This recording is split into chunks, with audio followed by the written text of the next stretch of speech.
The Ohio State Buckeyes hold off the Texas Longhorns in a 14-7 win for the defending national champs. Now, this game was very close. It was as good as what you can hope for in a 1 versus 3. This really was the 1 versus 2 matchup, even though we can't quote-unquote say that. Arch Manning with a chance to tie it at the end, trailing 14-0 with only 4 minutes left. They go right down the field. He has a beautiful throw up the seam, middle of the field, and then throws it absolute dime, dropping it in the bucket for the touchdown to Livingstone. Now, it wasn't like there was a scrub in coverage. Jermaine Matthews had an interception on Arch earlier in the game that led to 7 points. His coverage was great on that play. It's just Arch put the ball literally in the exact perfect spot. Beautiful throw. Buckeyes then 3 and out the next possession, so Arch gets it back. 2:26, own 15-yard line, 2-minute timeout. Beautiful throw, 30 yards up the field, gets the 2-minute timeout,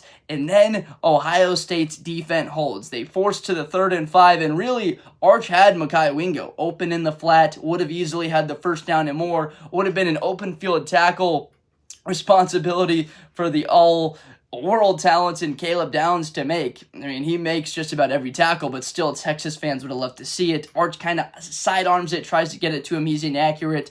Ball falls to the ground, incomplete, and so Texas 4th and 5, pressure immediately right on Arch, no time whatsoever, is able to shake off the defender a little bit, but the throw is short of the sticks, and the Buckeyes hold on for the win. Now, the first thing we have to talk about is Arch, because the expectations were so sky high that I have to settle everybody down just a little bit, whether you're an Ohio State fan saying, Arch is overrated, Arch sucks. Like, all right, hold on a second here. He looked pretty good there in the second half, and please tell me you were not sweating and worried about them going in to tie that thing. If you're a Texas fan, slow your roll on being a bit down on it. It really should have been a lower baseline. We need to see what Arch Manning does, who he is as a quarterback, especially when his first start of the year, his first start where he's the guy, his first career start on the road in collegiate football is against the defending champs, against that defense. Now, I will say this.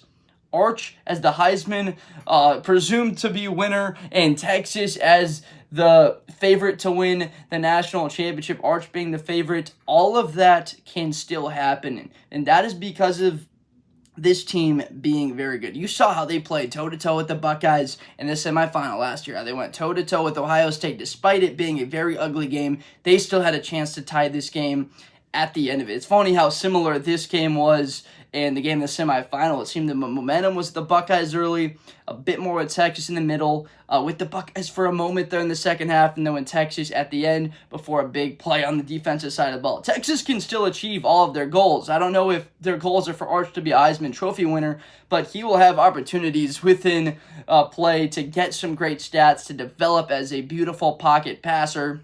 And he has the weapons to do that and the defense behind him. For the Ohio State side of things, we got to go with Julian Sayin, because Ryan Day had a smart game plan. You could argue that Ryan Day and Steve Sarkisian are the two best quarterback coaches in football. Now, these guys are the best when handling what to say to their quarterback, what to say to them at the right time, and their experience as having played the game, as Ryan Day, his experience with Chip Kelly being a coordinator in the National Football League, an offensive coordinator, Steve Sarkisian, obviously, with USC, and his time with Nick Saban, Alabama, tremendous guys, and Ryan Day had Julian Sayin do all the right things. Didn't need to force the ball down the field. Although they forced it to Jeremiah Smith at times, they didn't have him do too much. He didn't have to throw the ball down the middle of the field early, exactly like Urban Meyer was talking about. 2 first downs, don't throw the football over the middle of the field. They didn't need to do that. It would have been nicer for that Ohio State offense if they could have run the ball a little bit better. I mean, Texas held Ohio State to 2.3 yards a carry. If you look at that stat sheet and you said these two teams played again and Texas doubled Ohio State's running total, I mean, 166 rush yards for Texas to 77 for the Buckeyes. I mean, that's a tremendous advantage for them. Mark Ingram talked about it all in the pregame about the rushing ability, how the team that runs the ball better will do it. But Arch Manning, we thought his legs would be a larger factor. And Julian Sayin, we knew his legs wouldn't be that factor. But Julian Sayin, with those weapons, Ryan Day still said, I respect that Texas front seven. I respect their secondary. We don't need you to be put in situations where you're dropping back, chance to get hit, transfer the ball to get knocked out, for you to throw an interception, put the ball in harm's way, take the completions underneath. We're going to set you up, getting you rolling out a little bit. And Julian Sayin played a very effective game. A buck 26 thrown it, 65% completion.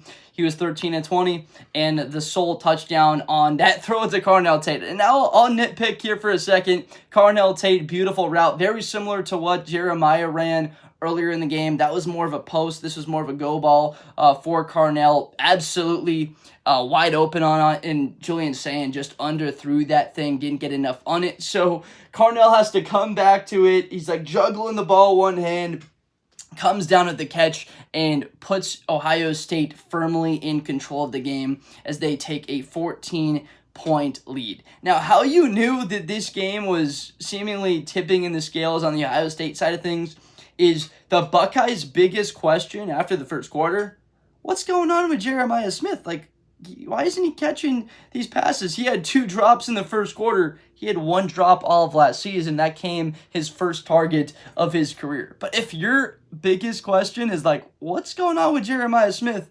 You know that you've got champagne problems, because the defensive line, they had to replace 4 NFL draft pick defensive linemen. The guys that they brought in to replace had experience. We're talking Caden Curry, a kid that had a sack in the Rose Bowl. Kenyatta Jackson looked good. Edric Houston, Cade McDonald, they were stout. On that 4th and 1, they didn't give up any ground. And the fact that the Buckeyes defense, specifically that front seven, Arvell Reese, was absolutely everywhere on the field. Sonny Styles, everyone knew he was a proven commodity, that he could be an All-American this year at that linebacker position. One of the best backers in football. But Arvell Reese, tackle for loss, sacks, pressure on Arch Manning, making plays in the open field. He was tremendous and just added to Ohio State seemingly having more than like 11 guys on the field, which is what it will look like when you have number 2 Caleb Downs out there. He was the best player on the football field on Saturday. Do not get it wrong. He looked like he was the best player. Made some really nice plays. His ability to erase mistakes. For Texas, it's like, where was Anthony Hill Jr.? Where was Colin, Simmons, Trey Moore? I mean, I myself talked about these guys so much in the lead up to this matchup. Look for Anthony Hill to have a big game. Colin Simmons, holy cow, that Ohio State will need to chip him and just force something in the sense of protection to keep him from wrecking this football game. We saw him earlier in the game sort of just drop back into coverage, and I was a little bit just curious about Kwiatkowski's decision to do that. You have one of the best pass rushers, one of the best defensive players in the SEC, dropping him into coverage. I understand that he's a freak, a tremendous athlete, but that was curious a little bit to me. Anthony Hill Jr., I have pegged, just like a bunch of other people, as a top 8 draft pick come April, that he's just a phenomenal talent. Reminds me, it's a weird one to say, but a Brian Urlacher type guy that's just all over the field, making plays, can rush the passer. Anthony Hill Jr., rarely heard his name or Colin Simmons' name. Trey Moore called throughout the game, but that Texas pass rush was not able to produce a single sack after all the talk that Texas's team is going to dominate up front. Now, they did so in the sense of the run game, limited Ohio State to 77 rush yards, only 126 yards passing, a little bit over 200 yards total in this game to Texas's 340.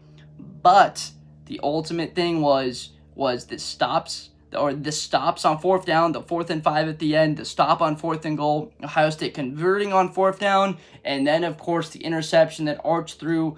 Jermaine Matthews made a heck of a play undercutting that. That was what I noticed. It seemed like Arch was underthrowing guys a little bit, that he short-armed a couple of the passes throughout. First play of the game, he short-armed a throw, should have been an easy completion. He was underthrowing guys throughout the day, was a little bit shaky, and we can understand it. Let's not get ahead of ourselves here and start bashing the kid. He had a very tough task. It was the same exact thing, except people had to make these storylines that Arch is going to throw for 300 yards.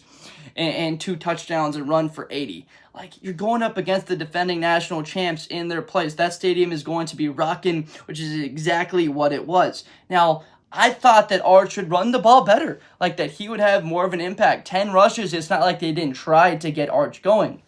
The concern was that Ohio State front 7 or Caleb Downs, how are they going to stop Arch? Well, now we know Ohio State is just loaded with athletes. Reese, CJ Hicks, number 11. Caleb Downs he played outside corner, he played nickel corner, he played middle linebacker, he played like that Derek Brooks, Tampa 2 type role in between the safeties. We saw him do last year. We saw him play middle of the field safety. We saw him play normal, typical free safety and 2 high looks. We saw him play right at the line of scrimmage, playing right up there, firing. It's like Matt Patricia knows that he has just an absolute weapon to utilize and saves it for the best times to do it. So the outlook for both of these teams, Ohio State, best team in college football to this point. We can only expect that Julian Sayin develops a little bit more. They got to get that run game going a little bit because you don't have Henderson and Quinshon Judkins. It's going to be difficult to emulate, to replicate that success they had a year ago. But the offensive line, you just have to be so happy with how they performed. The trenches were the MVP for the Buckeyes. I mean, Sarveld looked good at left tackle, Hinsman at center, Montgomery left guard, and for Texas, same exact thing. Only give up 1 sack. I know that there were guys pushing linemen back into Arch's face that he didn't have a ton of time to throw, but when he had time to throw, nobody was open. He didn't have guys with good windows that he was able to just throw with confidence outside the numbers. He had a really good throw. That was about it. Had about 4 good throws in this game. The touchdown pass, the seam on the final possession of the game for 30 yards, moved from the 15 to 45. The touchdown score, obviously, play before that up the seam, and then a throw outside the numbers. You look at the highlights, that was a tremendous throw. And then Julian Sayin, just effective overall. So Jeremiah Smith, certainly they look to force him the ball, 11 targets in this game. Against other teams, you understand they do that same force feeding that he's going to go off. So that's something that can definitely turn for the Buckeyes, and they really start to open things up as an offense and get going, which in turn will open up the run game. But defensively, you got to be so excited if you are a Buckeye fan, a Texas fan, about the way your defenses look. Again, Texas, some of the star players that I mentioned, but you hold Ohio State to 14 points in their building, you'll take that every time for this game. Ohio State holding Texas to 7, especially showing that you can out-physical at the point of attack, that on a 4th and goal from the 1, that you can win that play when you know they're going to run it right up the middle on you.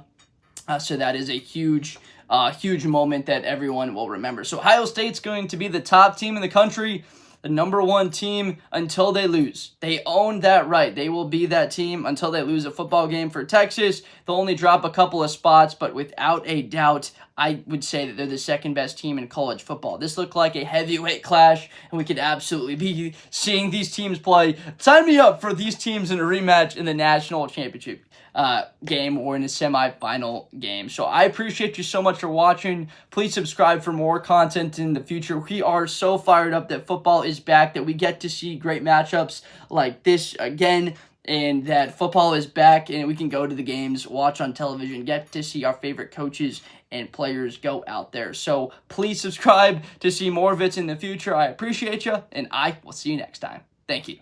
Best player in college football. That Georgia and Ohio State game, New Year's Eve, is going to be a classic. Josh Blunder, hi everybody, I'm Josh Blunder. To the 40, 35, 30, Espinosa to the 20.